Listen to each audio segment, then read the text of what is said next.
Hello Priya తొందర రావే. మీ performance అంతా చాలా బాగుంది, కానీ ఇప్పటి వరకు మీకు జాబ్ రాకపోవడమే చాలా ఆశ్చర్యంగా ఉంది. యా నాకు కూడా. ఓకే, మీరు వెయిట్ చేయండి, నేను నెక్స్ట్ రౌండ్కి అప్డేట్ చేస్తాను. Sure, thank you. ఇన్ని రోజులు నాకు కాల్ చేసి మాట్లాడింది నువ్వే కదా. నా వాయిస్ తప్ప నేను ఎలా ఉంటానో ఎవరికి తెలీదు.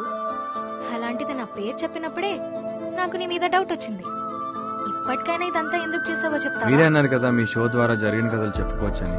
మీరంటే నాకు స్కూల్ క్రష్ అండి. మీరు నేను ఒక సెక్షన్ కాకపోయినా దూరం నుంచి చూసి మిమ్మల్ని ఇష్టపడేవాడిని. ఏదో ఒక రోజు మీ దగ్గరికి వచ్చి చెప్దాం అనుకున్నా కానీ ధైర్యం సరిపోలేదు. కానీ ఎప్పటికైనా మీరంటే ఇష్టం అని చెప్దాం అనుకున్నాను. అందరూ మీ షో ద్వారా వేరే వాళ్ళకి ప్రపోజ్ చేయాలనుకుంటారు, కానీ నేను మాత్రం మీ షోలో మిమ్మల్ని ప్రపోజ్ చేయాలనుకున్నాను. ఏమన్నా ఇబ్బంది పెట్టుంటే ఐఎమ్ సారీ.